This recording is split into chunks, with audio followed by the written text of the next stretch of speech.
Assalamualaikum warahmatullahi wabarakatuh. Waalaikumsalam warahmatullahi wabarakatuh.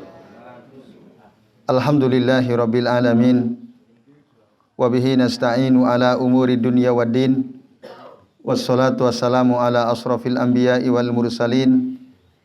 Wa ala alihi wa ashabihi wa man tabi'ahum bi ihsanin ila yaumiddin. Ashhadu an la ilaha illallah wahdahu la syarikalah wa ashhadu anna Muhammadan abduhu wa rasuluh. Allahumma salli wa sallim wa barik ala Muhammad wa ala ali Muhammad kama sallaita wa barakta ala Ibrahim wa ala ali Ibrahim fil alamin innaka Hamidum Majid. Amma ba'du. Bapak-bapak dan ibu-ibu serta hadirin hadirat sekalian, a'azani Allah wa iyyakum ajmain. Alhamdulillah pada pagi hari ini kita bisa berjumpa kembali di majelis kajian tafsir yang mudah-mudahan pertemuan kita di majelis ini menjadi salah satu sebab diampuninya dosa-dosa kita. Amin ya Allah ya Rabbal alamin. Insyaallah pada pagi ini Bapak Ibu kita akan membahas surah Az-Zalzalah ya. Surah Az-Zalzalah, surah yang keberapa Bapak Ibu? Nah, surah yang ke-99. Silakan dibuka. Surah yang ke-99 kita akan membaca dulu ayat-ayatnya, lalu nanti kita akan bahas bagaimana penjelasannya menurut para ahli tafsir ya, para ulama terkait dengan makna ayat-ayat yang ada pada surah ini. Sudah ketemu Bapak Ibu? Ya baik, mari kita baca dulu ya seperti biasa. Kami baca, nanti Bapak Ibu dan hadirin sekalian mengikuti ya setelah bacaan kami. A'udzu billahi minasy syaithanir rajim.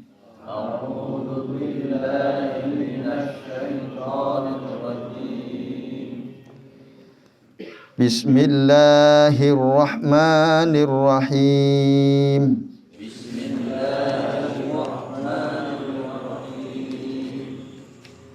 Idza zulzilatil ardu zilzalaha. Idza zulzilatil ardu zilzalaha. Wa akhrajatil ardu athqalaha.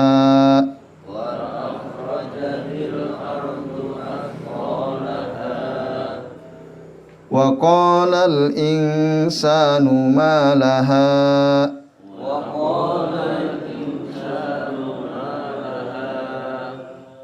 Yauma idzin tuhaddisu akhbaraha. Yauma idzin tuhaddisu akhbaraha. Bi anna rabbaka awha laha.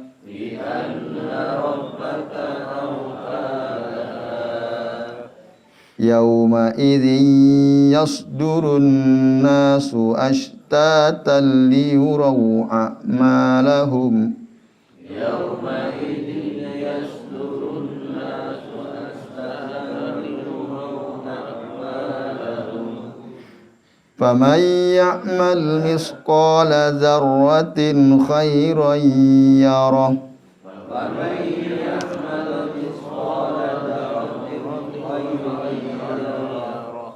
man ya'mal mithqala dzarratin syarran yarah. Wa man ya'mal mithqala dzarratin syarran yarah. Subhanakallahumma wa bihamdika astaghfiruka wa atubu ilaik. Alhamdulillah Bapak Ibu dan hadirin sekalian, kita sudah membaca 8 ayat dari surah Az-Zalzalah dan ini merupakan surah yang ke-99 ya. Dari juz yang ke-30. Baik Bapak Ibu dan hadirin sekalian, a'azani Allah wa iyyakum ajmain. Di dalam tafsir Ibnu Katsir disebutkan beberapa hadis yang menerangkan tentang fadilatu hadhihi surah ya, keutamaan surah Az-Zalzalah ini. Di antaranya disebutkan misalnya dalam hadis riwayat Al-Bazzar dari Anas bin Malik radhiyallahu anhu, beliau mengatakan qala Rasulullah sallallahu alaihi wasallam, Rasulullah sallallahu alaihi wasallam bersabda, "Qul huwallahu ahad ta'dilu sulusal Qur'an." Qul huwallahu ahad itu nilainya sama dengan sepertiga Al-Qur'an. Wa idza zulzilat ta'dilu rubu Al-Qur'an, dan surah idza zulzilatil ardu atau surah Az-Zalzalah itu setara dengan seperempat Al-Qur'an. Nah, ini hadis dari Al-Bazzar. Berdasarkan hadis ini Bapak Ibu, keutamaan surah Az-Zalzalah itu adalah apabila seseorang membaca satu kali surah ini, itu sama dengan seperempat Al-Quran. Berarti kalau dia ingin mengkhatamkan Al-Quran, berapa kali dibacanya? 4 kali. Nah, itu berdasarkan hadis riwayat Imam Al-Bazzar. Nah, sementara dalam hadis riwayat Imam At-Tirmidzi dari Abdullah bin Abbas radhiyallahu anhuma, dia mengatakan, qala Rasulullah sallallahu alaihi wasallam, Rasulullah sallallahu alaihi wasallam bersabda, idza zulzilat, ya, surah idza zulzilat itu ta'dilu nisfal Qur'an. Wah, ini bahkan lebih dahsyat lagi. Dia sebanding dengan setengah Al-Qur'an. Wa qul huwallahu ahad ta'dilu sulusal Qur'an. Qul huwallahu ahad itu sebanding dengan sepertiga Al-Qur'an. Wa qul ya ayyuhal kafirun ta'dilu rubu Al-Qur'an. Sebanding dengan seperempat Al-Qur'an. Summa qala, lalu Al-Imam At-Tirmidzi mengatakan, gharib, ini hadis gharib. La na'rifuhu illa min hadisi Yaman ibni Al-Mughirah. Kami tidak tahu hadis ini kecuali hanya lewat jalurnya Yaman bin Al-Mughirah. Nah, bapak-bapak dan ibu-ibu serta hadis kalian, itu beberapa riwayat sebutkan dalam tafsir Ibnu Katsir. Nah, sementara dalam tafsir Aisyarut Tafasir, Syekh Abu Bakar Jabir Al-Jazairi, beliau menerangkan bahwa hadis Nabi tentang keutamaan surah Az-Zalzalah ini, ya, kalau menurut keterangannya Syekh Abu Bakar Jabir Al-Jazairi, ya, kata beliau itu hadisnya lemah, ya, gitu. Jadi tadi sudah disebutkan waroda annaha ta'dilu rub al-Quran. Ada hadis yang menjelaskan bahwa surah Az-Zalzalah itu sebanding dengan seperempat Al-Quran, au nisfahu, atau sebanding dengan Al-Quran, wal haditsu dhaif. Dan hadis ini dhaif. Lemah hadisnya. Jadi kalau begitu bisa nggak jadi dasar? Tidak. Udah. Nggak, jadi nggak ada itu. Itu hadisnya lemah. Ya. Bahkan Imam At-Tirmidzi sendiri tadi menganggap ini hadis yang gharib, ya. Itu yang pertama, Ustaz. Jadi semua hadis yang menjelaskan tentang keutamaan surah Az-Zalzalah itu lemah. Nah, baik tadi yang menyebutkan dia sebanding dengan seperempat Al-Quran atau sebanding dengan setengah Al-Quran. Nah, ini kalau Al-Ikhlas yang sepertiga itu hadisnya sahih, ya, tapi dengan riwayat yang lain. Itu yang pertama, Bapak sekalian. Kemudian yang kedua, Bapak-bapak dan ibu-ibu serta hadis kalian, a'azani Allahu wa iyyakum ajmain, kita perhatikan ayat yang pertama, ya. Idza zulzilatil ardu zilzalaha. Ya. Ketika bumi digoncangkan, ya, dengan kuat, ya, dengan segoncang-goncangnya. Nah, ini Bapak Ibu dan hadis sekalian, a'azani Allahu wa iyyakum ajmain, ya. Ini terjadi goncangan bumi ini saat hari kiamat, ya, dengan goncangan yang sangat dahsyat. Walaupun bumi bergoncang, bisa saja kiamat belum tiba, yaitu gempa itu, ya. Itu kan digoncang oleh Allah Subhanahu wa taala. Nah, tapi ketika hari kiamat, goncangannya itu jauh lebih dahsyat. Mungkin nggak bisa diukur berapa skala Richter itu ya. Nah, pokoknya sampai gunung-gunung berterbangan kan gitu. Bagaikan apa? Kapas gitu ya. Dalam surah Al-Qari'ah itu ya. Itu. Nah, jadi ini sekali lagi Bapak Ibu dan hadirin sekalian terjadi pada hari kiamat. Jadi Allah menggambarkan bagaimana keadaan hari kiamat dalam surah Az-Zalzalah ini. Jadi di antara gambaran tentang hari kiamat, bagaimana peristiwanya, kita bisa dapatkan dalam surah ini. Satu, dia akan terjadi goncangan yang sangat dahsyat. Bapak Ibu kira-kira mau mengalami atau tidak? Mau merasakan goncangan dahsyat itu?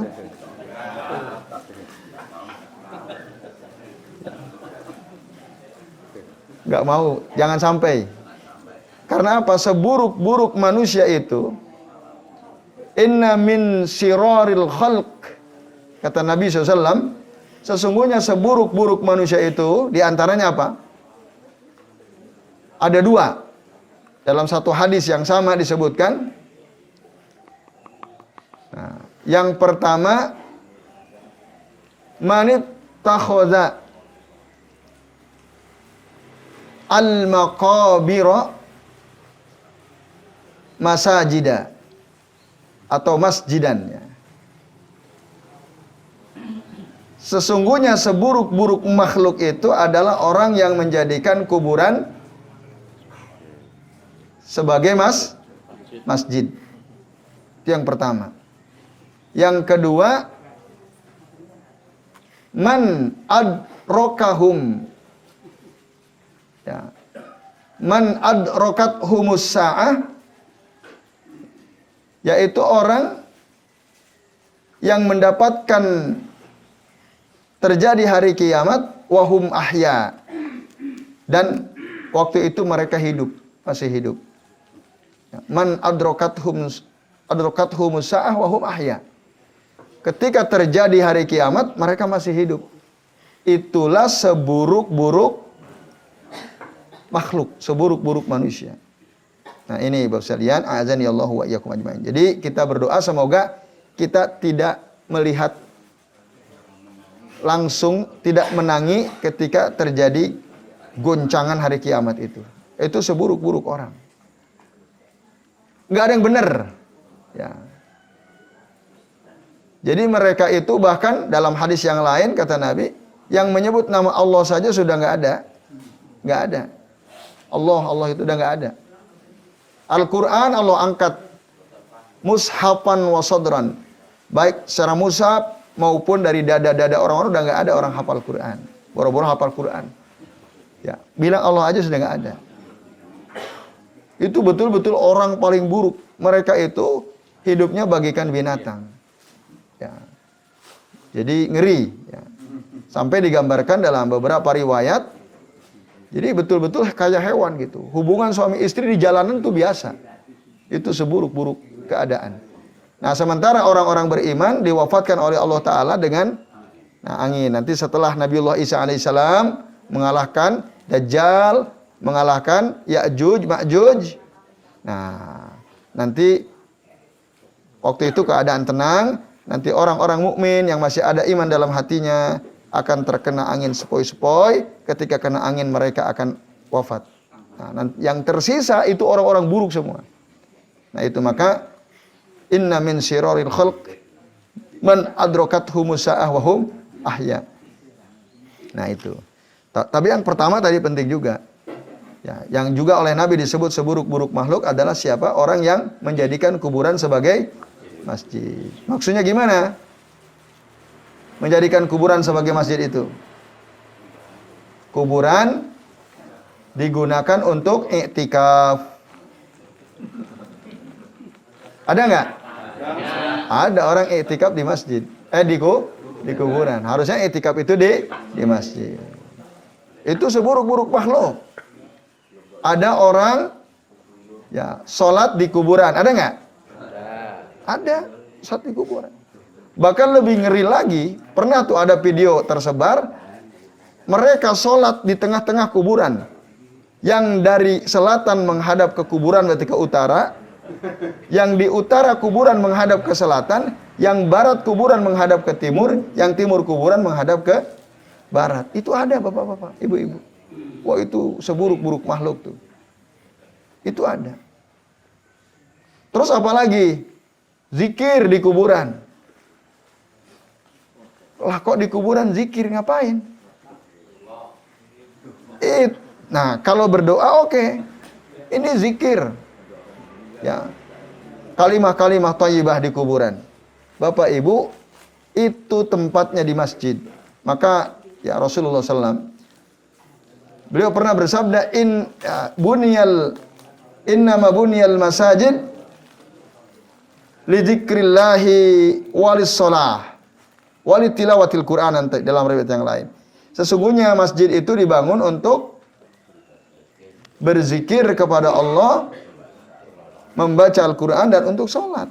Itu tempatnya di masjid. Itu. Jadi di kuburan jangan jadikan fungsinya seperti masjid. Jadi yang dimaksud manittakhoda al-kubur masjidan itu, di antara ada dua maknanya. Jadi dibangun di kuburan itu masjid, lalu dijadikan masjid, ya. Di situ ada kuburan. Atau yang kedua, ya, itu secara hisi, ya. Hisi itu secara konkret gitu ya. Ada masjid dibangun di area kuburan. Ada nggak? Ada. Ya, kuburan ada dulu gitu. Lalu dibangun masjid. Karena apa dibangun masjid di situ? Karena kuburan. Karena ada kuburan orang soleh di situ, lalu dibuatlah masjid di situ. Nah, itu yang nggak boleh seperti itu ya. Karena meyakini, nah, jadi kalau masjid dibangun di kuburan ini, nah, nanti kita bisa berdoa dan doa-doa kita diijabah karena ada orang soleh nih di kuburan tersebut. Ya. Mereka berdalil, bukankah Masjid Nabawi juga di dalamnya ada kuburan Nabi? Ya kan? Nah, ada kuburan sahabat Abu Bakar, ada kuburan sahabat Umar Ibn Khattab radhiyallahu anhuma. Berarti nggak masalah dong kita bangun ya masjid di dekat kuburan orang soleh. Bapak Ibu dan hadirin sekalian, a'azani Allah wa iyyakum ajmain. Dulu kuburan Nabi itu bukan di masjid, tapi di kamarnya Aisyah radhiyallahu anha. Nah, baru karena kebutuhan kaum muslimin semakin banyak, akhirnya dilakukanlah pelebaran Masjid Nabawi. Nah, akhirnya sekarang rumah Aisyah atau makam Nabi, makam Abu Bakar, makam Umar itu menyatu dengan komplek Masjid Nabawi. Nah, jadi itu ada yang mengatakan itu setelah 100 tahun wafatnya Rasulullah SAW. Jadi nggak bisa orang berdalil dengan fakta bahwa kuburan Nabi ada di Masjid Nabawi, maka nggak ada masalah kita membuat masjid di kuburan. Itu nggak bisa. Bahkan Nabi tadi sudah mengingatkan sesungguhnya seburuk-buruk makhluk itu adalah yang menjadikan kuburan sebagai masjid. Yang kedua secara maknawi. Secara maknawi itu ya, dia menjadikan kuburan sebagai masjid dari sisi fungsi, bukan dari sisi bangunan. Yaitu apa? Tadi dia sholat di kuburan, dia zikir di kuburan, iktikaf di kuburan, termasuk baca Al-Quran di kuburan. Nah, para ulama yang mengikuti manhaj salafus saleh minas sahabah radhiyallahu anhum ajmain, mereka tidak menganjurkan membaca Al-Quran di kuburan, bahkan melarang kita membaca Al-Quran di kuburan. Karena apa? Tadi baca Al-Quran itu di masjid tempatnya, atau di rumah, karena nanti ada hadis yang bacalah janganlah kalian jadikan rumah kalian sebagai kuburan, kan ada tuh hadis Nabi SAW. Nah, itu supaya tidak seperti kuburan. Rumah, apa yang harus dilakukan di rumah? bacakan Al-Quran. Jadi kalau rumah enggak dibacain Al-Quran, maka dia seperti berarti di kuburan ada baca Quran atau tidak? Tidak ada berdasarkan dalil itu. Nah ini Bapak Ibu dan hadirin sekalian, a'azani Allah wa iyyakum ajmain. Lalu apa yang bisa kita lakukan di kuburan? Berdoa. Doa untuk siapa? Doa untuk si mayit, bukan untuk kepentingan kita. Nah ini ya itu ya. Maka syiriklah orang yang ketika dia ziarah kubur tujuannya adalah berdoa untuk kepentingan dia, ya kepentingan kita misalnya. Kita mau punya hajat supaya hajat kita terkabul, datang ke kuburan orang soleh. Nah itu ya jelas tidak ada tuntunannya. Nah ini kesyirikan. Kenapa? Karena dia meyakini kalau dia berdoa dekat kuburan orang soleh, doanya pasti diijabah. Dia menganggap itu tempat mustajab. Padahal nggak ada dalil yang menunjukkan bahwa kuburan adalah tempat mustajab. Bapak Ibu. Walaupun mereka cari-cari alasan. Orang yang biasa ziarah ya, ke kuburan lalu berdoa untuk kepentingan dirinya sendiri. Nah itu. Apa di antara dalilnya? Kata sebagian dari mereka, bukankah orang yang soleh itu ketika dia ada di kuburan, dia kan tidak mati. La tahsabannal ladzina qutilu fi sabilillahi amwata bal ahya. Ya. Janganlah sekali-kali kamu mengira bahwa orang yang terbunuh di jalan Allah Ta'ala itu mati, tapi mereka hidup katanya. Jadi mereka itu hidup. Yang hidup apanya? Ruhnya. Nah, ruhnya. Itu. Nggak ada satupun orang mengatakan orang yang sudah mati meskipun dia orang soleh, seorang ulama, yang hidup jasadnya. Ada nggak yang mengatakan begitu? Nggak ada ruhnya. Nah pertanyaannya Bapak Ibu, apakah yang hidup jasadnya, yang hidup ruhnya itu hanya orang-orang soleh saja? Kalau orang pendosa ahlul maksiat, ruhnya hidup apa mati? Ya sama aja tetap hidup. Kenapa nggak berdoa dekat orang ahli maksiat saja, kan hidup juga? Iya kan? Karena roh tidak mati. Nah, sama sebenarnya kalau hidup ya sama. Semua manusia ketika dia mati, ruhnya tetap hidup. Baik orang soleh maupun orang ahli maksiat. Bedanya memang, ya kalau orang soleh itu diberi rezeki ya, dari sisi Tuhan mereka. Wa inda rabbihim yurzakun. Dan dari sisi Tuhan mereka, dari sisi Allah Subhanahu wa taala, mereka diberi rezeki. Artinya dapat makanan dari sorga. Itu bedanya. Nah ini. Tapi soal hidup, semua hidup ruhnya. Tetapi tadi bantahannya bahwa orang yang sudah mati itu tidak bisa mendengar Bapak Ibu. Orang yang sudah mati tidak bisa mendengar. Lah kok sampean bisa bilang tidak bisa mendengar? Bukankah Nabi sendiri mengatakan ketika kita mengantar jenazah ke kuburan, lalu kita pulang kembali ke rumah masing-masing, maka si mayit itu bisa mendengar suara terompah kalian. Ada nggak hadisnya? Ada. Itu hadisnya sahih. Berarti kan bisa mendengar. Itu hadisnya sahih. Nah, ayo piye katanya. Sampeyan bilang nggak bisa dengar, nggak bisa dengar. Buktinya Nabi sendiri yang ngomong. Nah ini ya Bapak Ibu dan hadirin sekalian, a'azani Allahu wa iyyakum ajmain.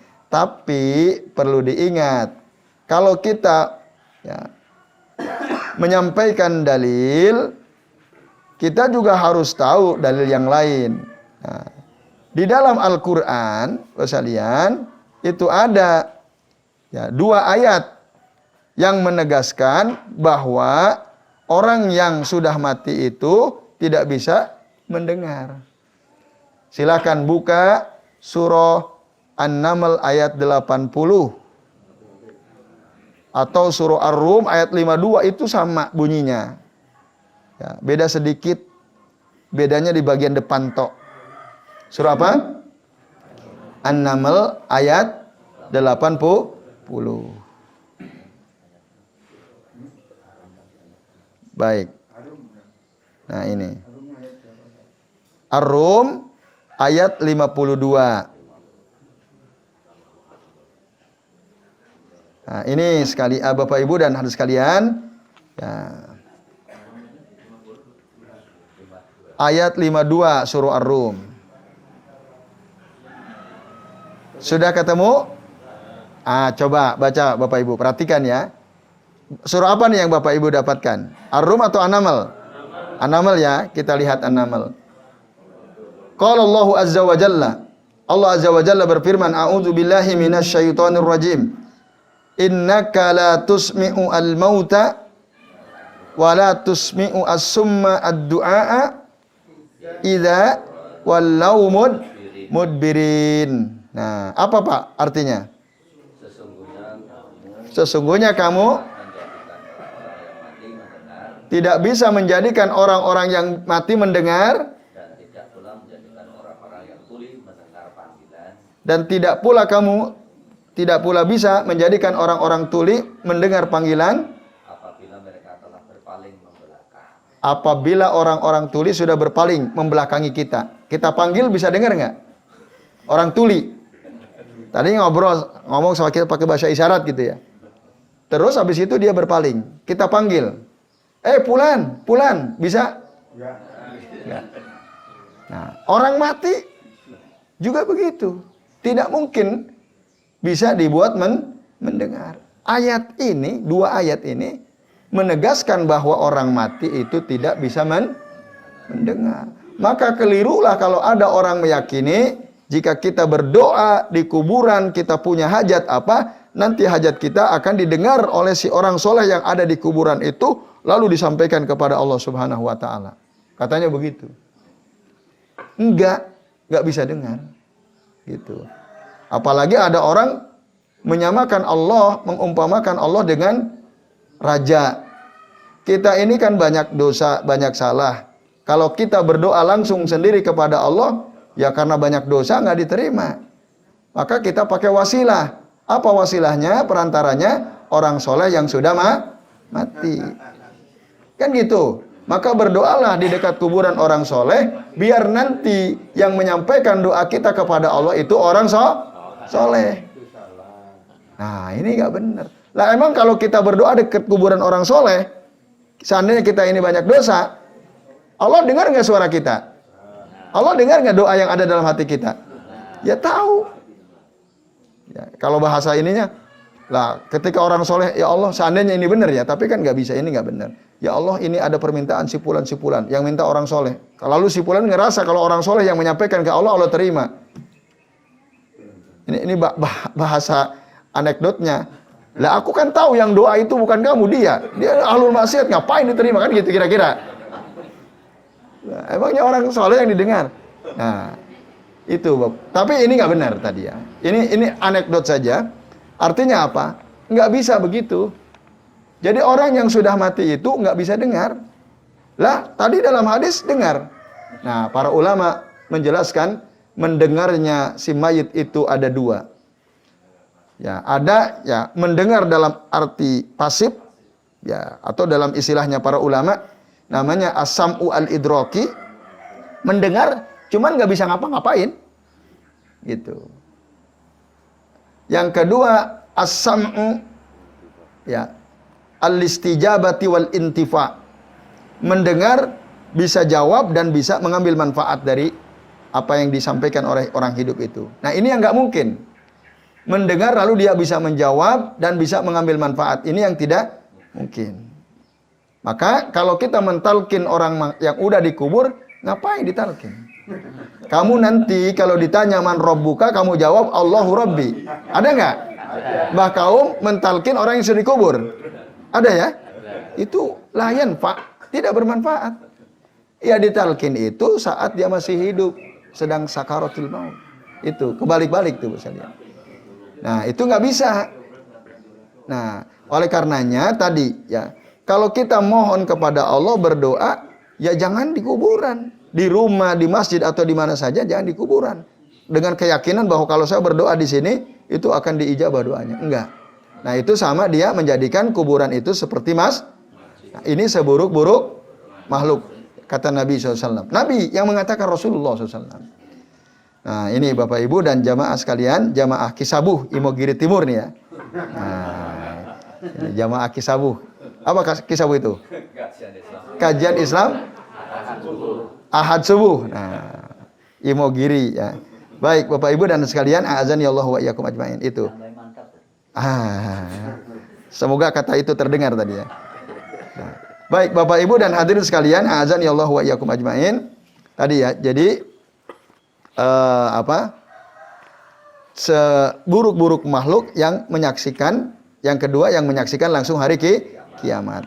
Apa yang terjadi pada ayat kedua diterangkan wa akhrajatil ardu asqalaha. Maka bumi mengeluarkan seluruh isinya. Ya. Jadi ketika terjadi hari kiamat, Bapak Ibu dan hadirin sekalian, semua isi di perut bumi itu dikeluarkan. Termasuk yang orang-orang yang mati itu ya. Nah, itu semua dikeluarkan. Ya, isi perut bumi ya termasuk emas, perak itu keluar semua. Iya. Wah, itu kalau mungutin emas perak hari kiamat gampang banget itu. Iya, karena wa akhrajatil ardu asqalaha. Semua yang tersimpan di bawah bumi itu, Bapak Ibu, berdasarkan ayat kedua dari surah Az-Zalzalah ini keluar. Apapun yang ada di perut bumi keluar, Bapak Ibu sekalian.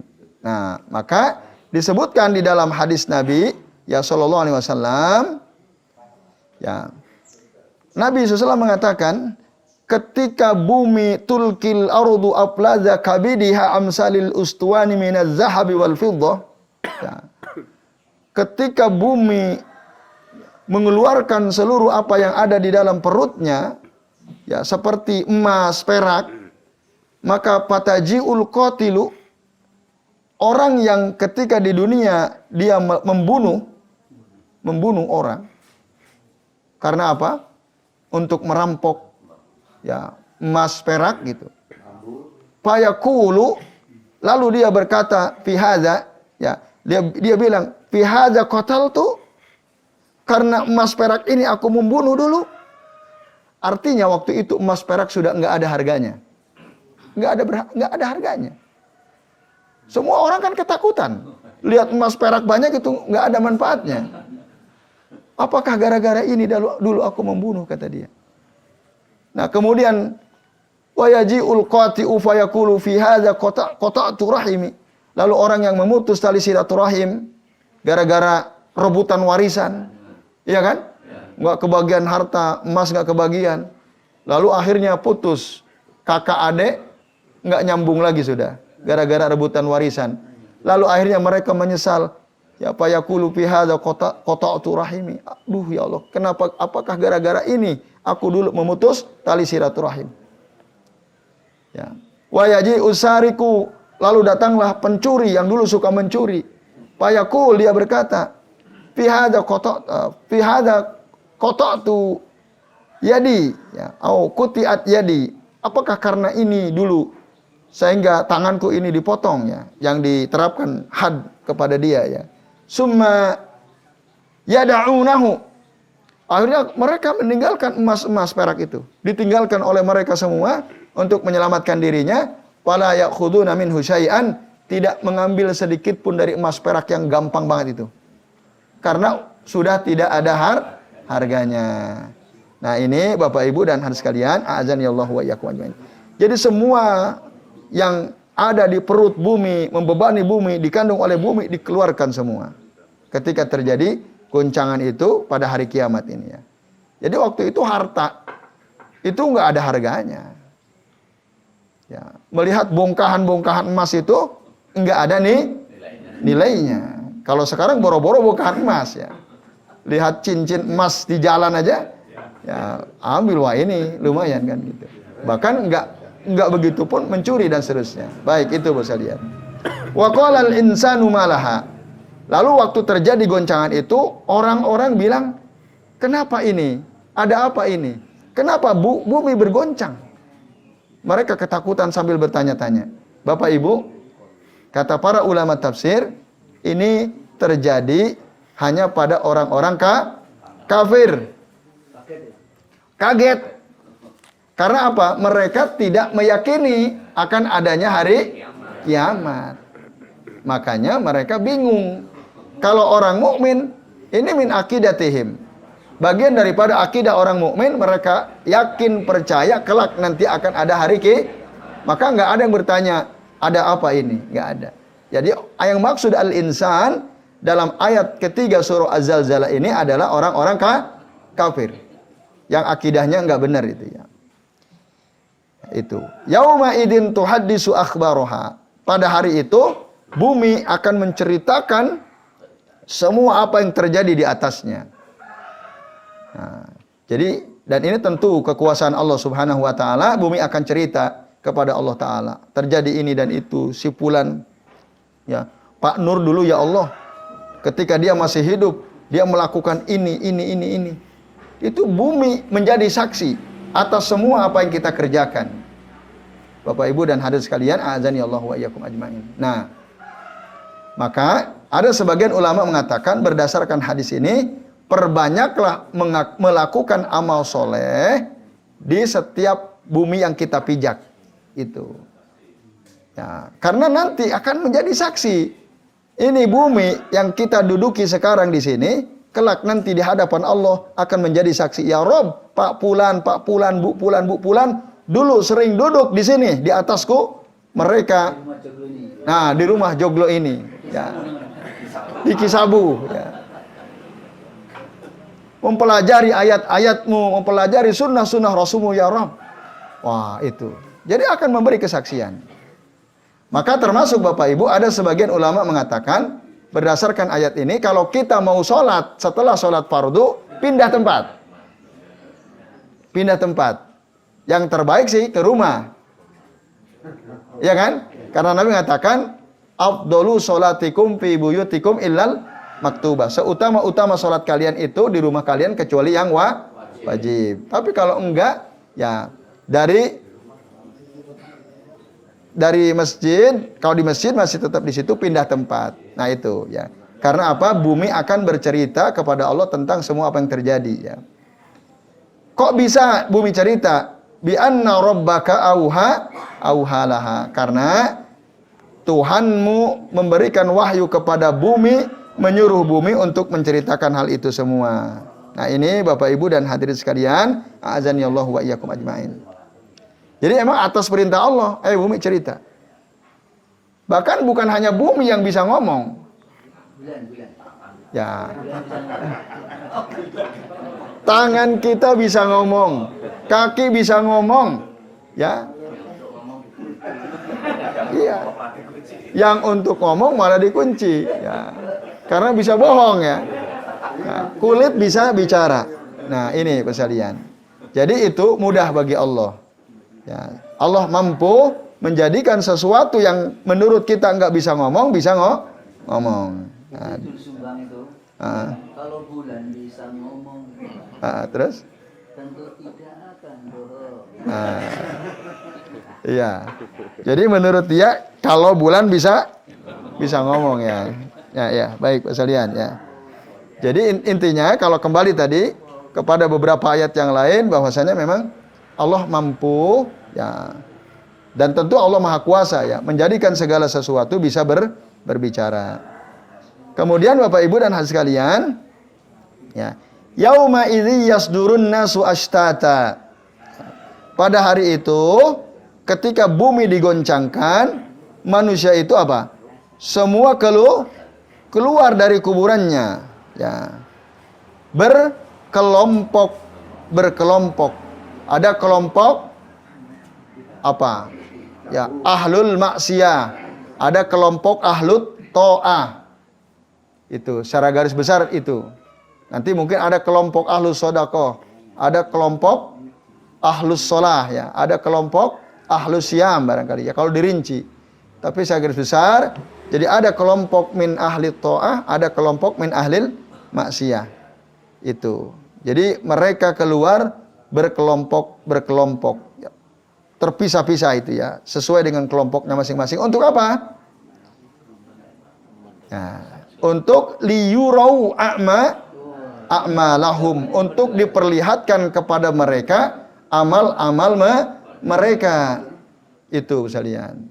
Agar mereka tahu, ya, liya'lamu wa yujazu bima amilu fid dunya min khairin aw syarrin, supaya mereka tahu, nah, dan supaya mereka diberi balasan dengan apa yang mereka sudah kerjakan, baik ya di dunia, ya, kebaikan atau keburukan.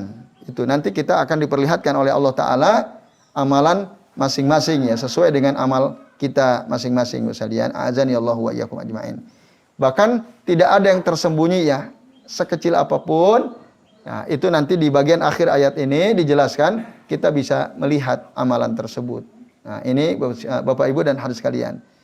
Maka, ya, tadi liuro a'malahum. Nah, dua ayat terakhir sekalian, "Fama ya'mal misqala dzarratin khairan yara." Barang siapa yang beramal, apa misqala dzarrah itu artinya? Sebesar zarrah itu apa? Coba buka. Apa zarrah itu apa? Coba buka dalam Al-Quran. Diterjemahkan apa di aplikasi Al-Quran yang Bapak Ibu punya? Mama anak. Coba lihat dulu. Lihat. Ada yang sudah buka HP-nya? Ma makna misqala zarrah?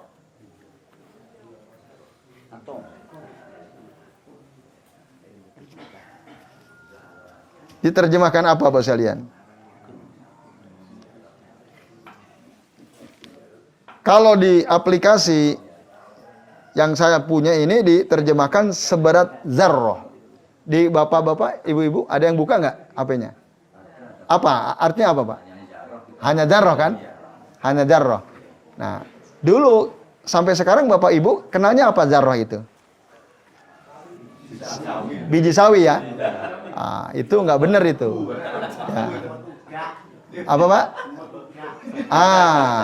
Zarrah itu, Pak, artinya semut kecil. Yang dimaksud jarrah di sini semut kecil. Kalau sebesar biji sawi itu ada lagi. Misqala habbati khordalin. Nah, itu baru. Ada itu, bunyi itu. Misqala habbah khordal, itu biji sawi ada. Kalau ini semut kecil. Jadi barang siapa yang beramal meskipun kecil, ya, apa, Pak? Semut apa kuda gitu? Ya, kecil, semut kecil. Ya, namlatun sogiro, namlah sogiro. Sogirotun jiddan, ya, sogirotun jiddan. Aswad apa? Maaf ya, al-bayan anil laun aswad au ahmar au ma lah. Ya, namlah sogiro. Itu Bapak Ibu. Nah, jadi barang siapa yang beramal meskipun seberat semut kecil, kebaikan, dia pasti akan melihatnya. Maka kata Nabi dalam satu riwayat, ya, beliau mengatakan, ya, uridat alayya ujuru ummati, dinampakkan kepadaku pahala umatku, hatal qadatu akhrajaha minal masjidi. Bahkan sampai kotoran yang sangat kecil yang kita ambil, kita keluarkan dari masjid. Itu ada itu catatannya. Misalnya Bapak Ibu, ya, kita sholat di masjid, di karpet itu menemukan bulu kucing atau rambut seseorang gitu, ya. Lalu kita ambil, kita kantongin, itu jangan diremehkan itu. Ada pahalanya. Ya. Atau menemu plastik bungkus sedotan, ya kan? Sedotan minuman mineral itu, kan kadang-kadang habis ada acara orang sembarangan kan? Kita ambil itu, kita buang, kita kantongin dulu, itu berpahala. Hatal qadatu akhrajaha minal masjid. Bahkan Bapak Ibu, qadat itu kata para ulama sesuatu yang sangat kecil. Kalau plastik bungkus sedotan itu kan besar, itu kelihatan. Qadat itu adalah kotoran yang biasa masuk ke mata. Ya, yang kalau kita kelilipan itu qadat itu namanya. Qadatun, ya, qadatun. Pak, Bu, kira-kira kalau kacang masuk nggak ke mata kita? Ke mulut iya. Ke mata nggak mungkin masuk. Zat itu kotoran sangat kecil. Kita ambil, kita keluarkan. Nah, itu pahalanya dicatat. Maka apalagi orang yang suka bersih-bersih masjid itu. Wah, Masya Allah. Makanya Rasul itu memuliakan orang yang suka bersih-bersih masjid. Dulu ada namanya ya seorang wanita hitam itu ya. Siapa Pak? Nah, beliau rajin membersihkan masjid. Wah, Masya Allah itu. Pahalanya luar biasa itu ya. Nah, Pak Suroto ya. Ya, Alhamdulillah. Harusnya kita semua semangat itu Bapak Ibu. Terlibat membersihkan masjid. Karena itu rumah Allah Subhanahu wa Ta'ala. Apa? Maksudnya? Halaman masjid maksudnya? Ya, iya sama. Ya, termasuk kamar mandinya, tempat wudhunya, itu semua bagian daripada masjid. Nah, mana Pak Agus ya? Nah, Masya Allah itu ya. Itu Bapak Ibu ya. Dulu ada seorang wanita, ya, beliau takumul masjid, suka membersihkan, menyapu masjid. Ya, orang-orang menganggap ini orang biasa, tidak punya kedudukan. Maka ketika dia wafat, Rasul nggak dikasih tahu. Rasul esok harinya nyari-nyari, kemana ini si fulana? Nggak ada. Ini si fulan kemana? Innahu qad mat. Innahu qad mata. Atau innaha qad matat ya Rasulullah. Fil bariha. Orangnya sudah mati tadi malam ya Rasul. Lah, apalah azantumuni? Kenapa kalian tidak ngasih tahu aku, kata Rasulullah. Kok dia meninggal kalian tidak kabari aku? Kenapa? Karena ya sahabat menganggap ini orang biasa, nggak perlulah ngasih tahu Rasul. Akhirnya Rasul bilang, tunjukkan kepadaku di mana di kuburnya. Tolong tunjukkan. Ditunjukkanlah oleh Abu Bakar, kuburnya di sana Rasul diantar, Rasul sholat di situ. Nah tadi katanya nggak boleh sholat di kuburan. Ini kok sholat? Ayo, iya. Wah tadi nggak usah disebut aja ini ya, Bapak Ibu. Nah, sholatnya Rasulullah di kuburan sahabat yang suka membersihkan masjid ini bukan sholat ya laisa sholat zatar ruku wala zatar sujud. Yaitu bukan sholat yang ada ruku dan sujudnya. Yaitu sholatul janazah. Itu boleh. Tapi kalau bukan sholat gaib, itu sholat jenazah. Karena kan kuburan ada di situ. Sholat gaib itu kalau mayatnya di Jakarta kita sholat di sini misalnya. Kita nggak ada di dekatnya, itu sholat gaib. Ini bukan sholat gaib. Nah, ini sama sholat jenazah. Tapi di depan kuburannya. Itu yang dilakukan oleh Nabi SAW untuk memuliakan orang tersebut. Poinnya di situ. Tapi ya, para ulama lalu menjelaskan, jadi Bapak Ibu kalau ada orang meninggal, kita nggak sempat menyolatkan, sudah dibawa ke makam, kita sholat di situ. Boleh. Ya tunggu sampai orang pulang dulu. Ya, sampai orang pulang dulu. Ya. Bahkan misal gini ya, kita di Jogja kita punya saudara di Jakarta. Waktu meninggal kita belum sempat ke sana. Sebulan kemudian baru kita ada waktu luang. Kita ke Jakarta. Setahun lah. Ya. Bahkan lebih lama dari itu, Bapak Ibu dan hadirin sekalian, kita boleh menyolatkan jenazah di dekat kuburannya. Gitu boleh. Apa? Ya, boleh sendiri, boleh berjamaah. Boleh. Itu. Karena orang yang meninggal itu kan butuh sekali doa dan sholat dari kita, Bapak Ibu. Bahkan kalau semakin banyak yang menyolatkan, kata Nabi ya, kalau ada salah seorang di antara kalian meninggal dunia, summa shalla ala janazatihi arba'una rajulan la yusrikuna billahi syai'an, kemudian dia disolatkan oleh 40 orang, ke-40 orang ini tidak syirik, tidak melakukan kesyirikan. Nah, illa ya apa? Kecuali Allah akan jadikan sholat mereka menjadi syafaat bagi si mayit itu. Jadi syafaat akan menolong dia nanti kelak di akhirat. Itu Bapak Ibu. Maka bantulah saudara-saudara kita yang sudah meninggal itu, sholatkan. Kalau nggak sempat sebelum dikubur, maka kita boleh menyolatkannya setelah dikubur. Bahkan tadi ada para ulama membahas berapa lama kita rentang waktu yang kita masih diizinkan untuk menyolatkan. Tidak ada batasan. Mau seminggu, sebulan, setahun, 2 tahun, 5 tahun, boleh. Kalau emang kita misalnya, saudara kita di Belanda, kita baru 5 tahun kemudian bisa ke sana itu berkunjung ya misalnya. Di komunitas orang Islam gitu ya. Atau di Korea misalnya. Bukan di Kroya ya, di Korea ya. Ya. Seandainya gitu 5 tahun kemudian kita baru bisa berkunjung, maka nggak ada masalah. Nah, dengan catatan, ini penting masalah fikih. Dengan catatan apa? Ketika orang yang meninggal itu kita dalam keadaan sudah baligh, sudah mukallaf. Tapi kalau pas dia meninggal, misalnya simbah kita meninggal kapan? Waktu kita masih SD kelas 1. Lalu kita berkunjung ke kampungnya mbah kita, nyolatin ya, itu enggak. Nah, karena waktu beliau meninggal kita belum balik. Itu catatannya Bu Salia. Nah, itu ya. Jadi Bapak Ibu dan hadirin sekalian, ya. Jadi tadi Rasul memuliakan orang yang membersihkan masjid. Nah, bahkan banyak sekali kalau kita buka dalam tafsir Ibnu Katsir, hadis-hadis yang menunjukkan jangan pernah kita meremehkan berbuat baik meskipun kecil. Sampai Nabi dalam hadis Bukhari mengatakan ittaqun nara walau bisikki tamratin walau bikalimatin thayyibah. Peliharalah diri kalian dari siksa api neraka walaupun hanya dengan sebiji kurma atau walaupun dengan kalimat yang baik ya. Jadi subhanallah, Allahu Akbar. Itu jadi penyelamat Bapak Ibu. Maka jangan anggap enteng tuh mengucapkan kalimat-kalimat thayyibah atau bersedekah meskipun hanya sebiji kurma. Nah, dulu Aisyah pernah ya, di tangan beliau ada anggur ya.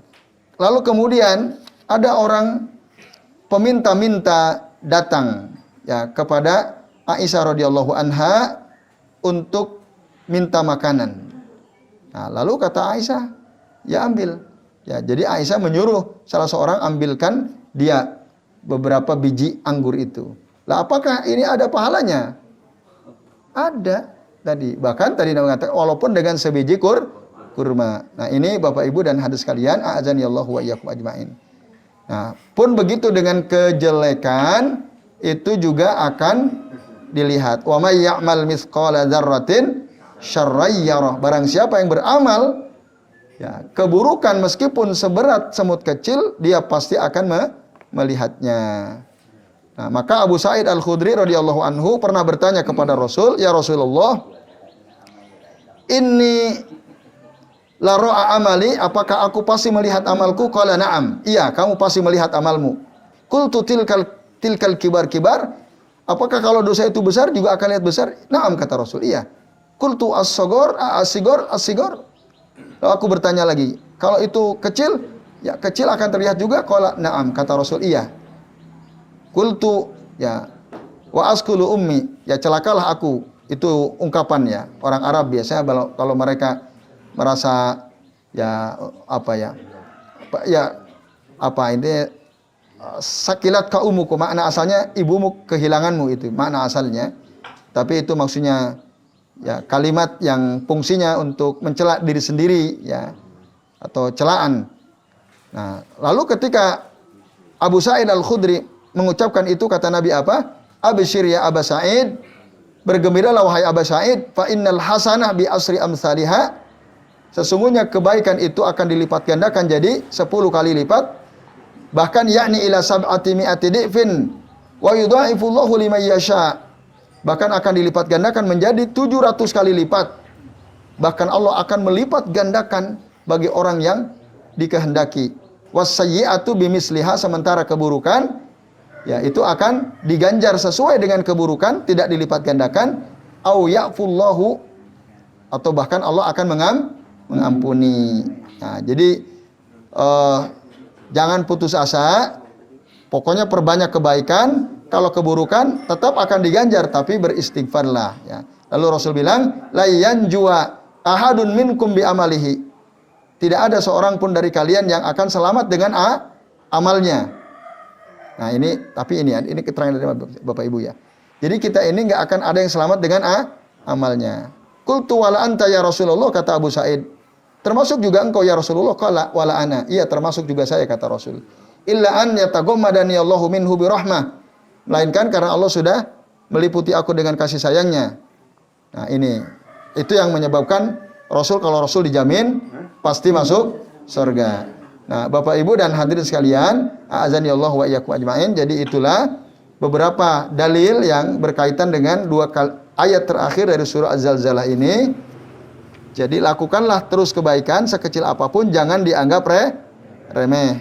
Bahkan gimana Bapak Ibu, ada hadis la tahkiranna minal ma'rufi syai'an walau antalqa akhaka biwajhin taliq atau biwajhi talqin.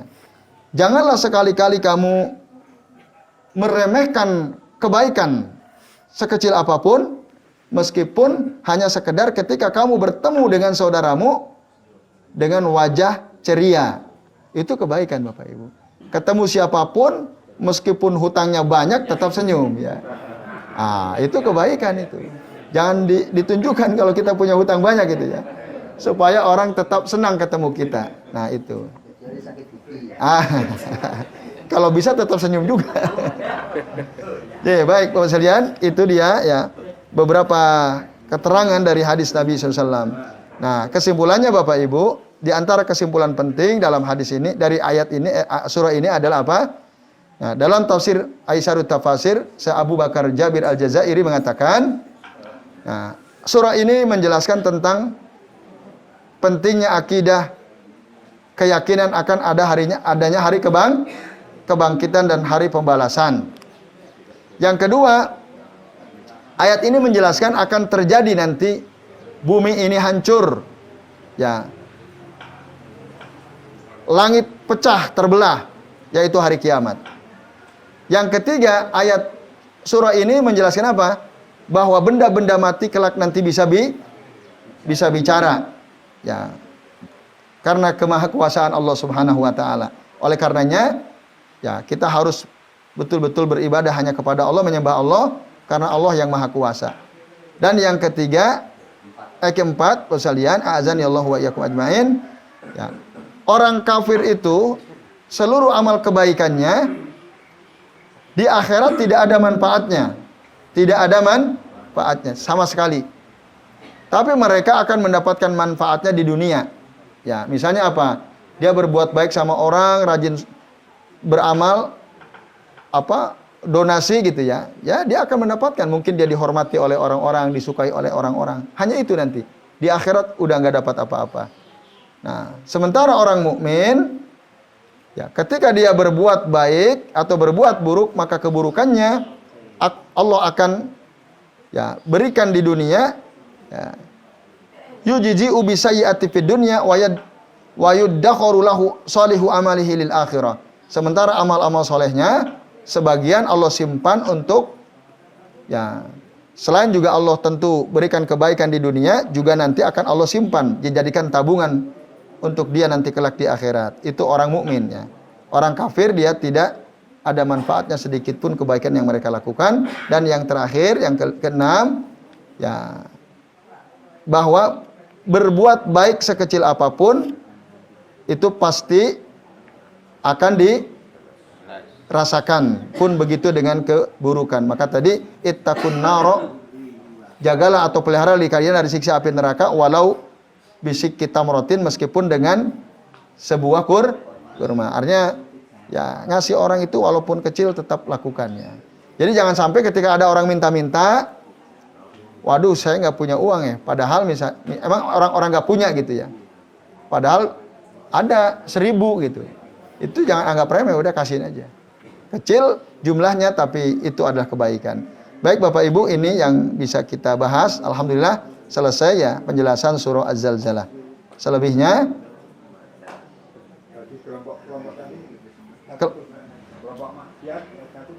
to'ah, ahlu to'ah, ya, kelompok orang-orang yang taat kepada Allah Ta'ala. Kalau ada yang mau bertanya, kami beri kesempatan 2 orang. Kalau ada, kalau tidak kita akhiri. Sudah jelas ya Bapak Ibu? Ya ada Ibu. Ya silakan Bu.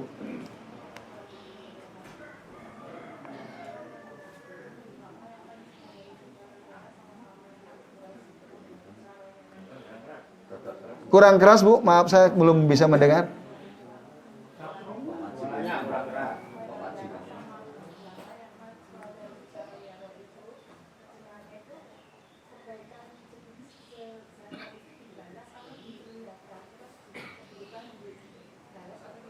Atau hanya diperlihatkan gitu Bu ya? Ya. Ya. Oke, baik.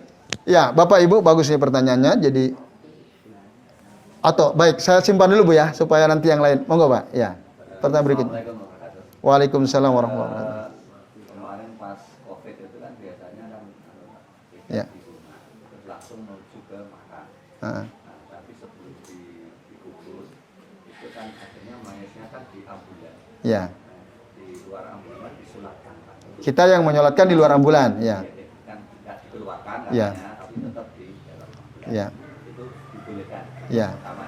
Heeh. Kedua, karena memang kalau sudah mati kan nggak boleh ditargetkan.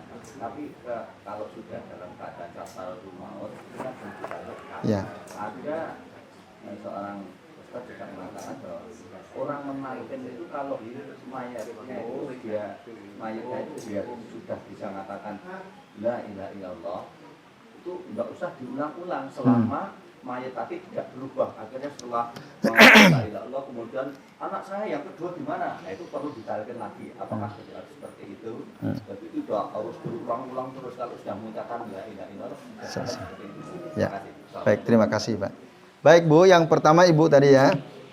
Kalau kita baca ayatnya, ya surah Az-Zalzalah tadi 2 ayat terakhir kan, "Faman ya'mal misqala dzarratin khairan yarah, wa may ya'mal misqala dzarratin syarran yarah." Nah, kata yarah itu dari kata ro'a yarah, melihat. Ya. Jadi barang siapa orang yang mengamalkan kebaikan walaupun seberat zarrah, semut kecil, dia akan melihatnya. Yarah itu melihat. Maksudnya melihat apa? Melihat balasannya. Gitu Bu. Jadi akan ada balasannya. Dia melihat nanti balasannya dari Allah Subhanahu wa taala. Pun begitu dengan keburukan. Dia akan melihat balasannya, diperlihatkan dan dibalas. Balasan kebaikanmu ini. Keburukan juga sama seperti itu. Nah, apakah semua keburukan yang kita lakukan akan dibalas? Nah, tergantung Bu dan Bapak sekalian, karena ada keburukan-keburukan yang oleh Allah diampuni. Nah, tadi dalam hadis yang terakhir kami sampaikan, ketika Rasul menasihati Abu Sa'id Al-Khudri tadi, nah Rasul mengatakan kan wasayyi'atu bimisliha au ya'fullahu. Ya. Dan keburukan itu akan dibalas sesuai dengan kadar keburukan yang dilakukannya atau Allah ampuni. Nah, jadi ada keburukan-keburukan yang kita lakukan Allah ampuni. Yaitu terutama dosa-dosa kecil. Dengan apa misalnya Allah mengampuninya? Satu diantaranya dengan duduk di majelis ilmu.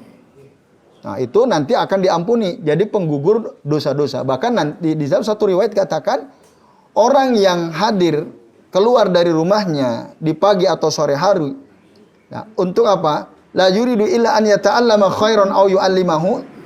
Tidak ada yang dia inginkan dari keluar dia dari rumahnya itu kecuali untuk an yata'allama khairan, belajar kebaikan, belajar ilmu, aw yu'allimahu atau mengajarkan ilmu. Maka apa yang akan terjadi? Kutiba lahu, akan dicatat untuknya ya ajruhu, pahalanya ka ajri hajin, seperti pahala orang haji. Orang yang keluar untuk belajar ilmu atau mengajarkan ilmu, kata Nabi itu pahalanya. Nah, apa pahala haji itu? Di antaranya orang yang haji lalu dia tidak membatalkan hajinya dengan perkataan kotor atau perbuatan batil, ya, maka apa? Ketika dia pulang kahaiati yaumin waladathu ummuhu. Keadaannya seperti keadaan pada hari di mana dia baru dilahirkan oleh ibunya. Artinya apa? Suci. Orang yang tolabul ilmi begitu Bapak Ibu. Rasul menyamakan seperti pahala dia seperti pahala orang haji itu. Orang yang datang ke majelis ilmu ya, di masjid atau di luar masjid itu. Nah, ini Ibu sekalian, maka ingatlah hadis Nabi ini, keutamaan kita hadir ke majelis ilmu itu bisa merontokkan dosa-dosa kita, dosa kecil terutama. Atau wudu. Maka ketika wudu, tetesan air wudu yang menetes dari wajah kita itu bisa menjadi apa? Penghapus dosa-dosa yang dilakukan oleh mata kita. Ketika air wudu menetes dari tangan kita, maka dia akan merontokkan dosa-dosa yang dilakukan oleh tangan kita. Jadi ada memang keburukan-keburukan yang dilakukan oleh anggota tubuh kita, kemudian dihapus oleh Allah Ta'ala ketika kita wudu. Itu Bu. Atau ketika kita berangkat ke masjid. Ya kan? Ketika kita melangkah satu kaki, maka akan diampuni dosanya. Kaki lagi lain melangkah, Allah akan angkat derajatnya. Jadi banyak amalan yang bisa menjadi penyebab Allah memaafkan dosa-dosa kita, kesalahan kita. Tapi ada yang juga nggak dimaafin, kan? Ada. Ya itu. Nah, yang nanti akan dilihat balasannya adalah dosa-dosa yang tidak dimaafkan oleh Allah Ta'ala. Mungkin ya, yang jelas dosa-dosa besar itu tidak akan dimaafkan oleh Allah Ta'ala kecuali kalau kita bertaubat, istighfar, taubat. Maka perbanyaklah istighfar, ingat-ingat dosa kita apa, supaya itu juga diampuni. Ya. Jadi itu Bu, yang kami pahami dari penjelasan para ulama terkait dengan makna 2 ayat terakhir surah Az-Zalzalah. Kemudian yang kedua, jenazah di ambulan, lalu kita menyolatkan di luar ambulan, boleh. Jadi waktu kita sholat jenazah, bisa melihat atau tidak melihat, bisa. Di Masjid Nabawi, Masjidil Haram, hampir setiap 5 waktu itu ada sholat jenazah. Lah kita yang sangat jauh, kan nggak melihat. Sama seperti waktu COVID, mayatnya ada di ambulan, kita di luar kan nggak melihat. Itu dibolehkan. Itu termasuk sholat jenazah juga. Yang terakhir, betul Pak, mentalkin itu ada caranya. Cara mentalkin itu, kalau kita sudah Pak atau Bu ucapkan la ilaha illallah, lalu dia udah bilang la ilaha illallah, udah diem. Selama dia belum menyelingi omongannya dengan omongan lain, udah berarti dia berhasil. Tapi kalau dia anakku mana ya, kok berarti udah kata-kata terakhirnya anakku mana, bukan la ilaha illallah. Ya atau mungkin bahkan dia udah ngucapin la ilaha illallah, terus haus ngomong gitu toh, terus mati. Berarti apa kalimat terakhirnya? Haus. Talkin lagi. Itu Pak caranya. Nah, iya betul. Memang orang yang sedang sakaratul maut harus betul-betul ditemani. Itu sayang banget kalau keluarga kita sakit, masuk rumah sakit, lalu kita nggak boleh menemani kan di ICU ya, di ruang. Atau di rumah sakit non-muslim. Nah, atau rumah sakit non-muslim. Kalau rumah sakit Islam masih ada petugas namanya bin rohis. Kami dulu pernah jadi bin rohis. Bin rohis ya. Itu tugas. Di antara tugas penting dari bin rohis itu, ketika ada pasien sedang sakit parah, lalu di ruang yang diisolasi, keluarga nggak boleh masuk, maka bin rohis harus nemenin, menggantikan keluarga untuk mentalkin. Itu di rumah sakit Islam. Tapi ada rumah sakit tidak menyediakan itu. Jadi orang kasihan banget kan meninggal nggak ada yang nuntun. Nah ini Bapak Ibu, maka tadi talkin itu tadi sekali dia berhasil udah diem. Dia selingi, talkin lagi. Itu sampai karena Nabi bilang man qala fi akhiri kalamihi la ilaha illallah, barang siapa yang mengatakan di kalimat terakhirnya la ilaha illallah wajabat lahul jannah, dia wajib dapat surga. Itu jaminan udah pasti. Yaitu wallahu a'lam bishawab. Baik Bapak Ibu, sementara ini dulu, terima kasih atas perhatiannya, semoga bermanfaat. Sementara ini dulu, terima kasih atas Apa yang paling pas? Nah, baik. Bapak Ibu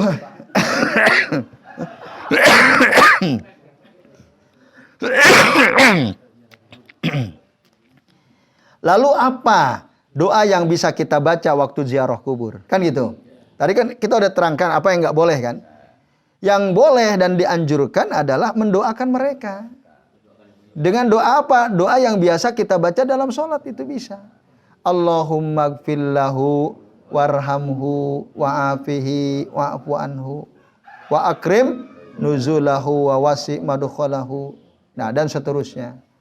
Itu Bapak Ibu, boleh dengan itu. Yang intinya kita mendoakan supaya orang yang mati itu diampuni dosanya oleh Allah Subhanahu wa taala.